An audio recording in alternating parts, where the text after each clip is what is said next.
நீங்க எதிர்க்கிற பெண் உரிமை எது சொல்லுங்க. அவங்க சொன்னாங்க திரைப்படத்துல வந்து ஆக்ட்ரஸ் வந்து Dress வந்து கவர்ச்சியா போட்டு பண்றாங்க, ஆண்கள் ரசிக்கிறாங்கன்றது. சரி, அது ஒரு வகையில ஏத்துக்கலாம் கூட, அவங்க சொல்ற விஷயத்தை ஏத்துக்கலாம் நீங்க. ஆனா வந்து இன்னைக்கு இருக்கிறத வந்து துப்பட்டா, இங்க இருக்க பெண்கள்ல வந்து துப்பட்டா போட்டு தன்னுடைய மார்பகங்களை மறைக்கிறது கூட மாட்டேன்றாங்க.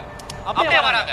இன்னைக்கு தனியார் நிறுவனத்துல பணிபுரியிற சக ஆண்களோட வந்து அவங்க வந்து கவர்ச்சி வே ஆஃப் ட்ரெஸ்ஸிங், முதல்ல சொல்ல போனா அவங்க ட்ரெஸ்ஸிங் சென்ஸை வந்து பாத்தீங்கன்னா கவர்ச்சியா தான் போட்டு வராங்க. அப்படி கவர்ச்சியா போடும்போது அவங்களே வழிவகுக்கிறாங்க ஆண்களுக்கு. கவர்ச்சியா ஒரு இதா போட்டு மாடர்னா ட்ரெஸ் பண்ணிட்டு வரும்போது எந்த ஆண்கள் வந்து பார்க்காம இருப்பாங்க? இது எல்லாம் மீறிங்கிறது தானே சார். பெண்களுக்கு வந்து ஒரு கட்டுப்பாடு ஒண்ணு இருக்கு, சரிங்களா? ஒரு கட்டுப்பாடு, அந்த கட்டுப்பாட்டுக்குள்ளதான் அந்த பெண்கள் இருக்கணும். சமுதாயத்துல வாழணும் இருக்கு. இவங்க அதை மீறி எல்லையை மீறி அவங்களே வழிவகுத்து பெண்கள் வந்து அந்த உடை அணியறதுல இருந்து சரி எல்லாமே வந்து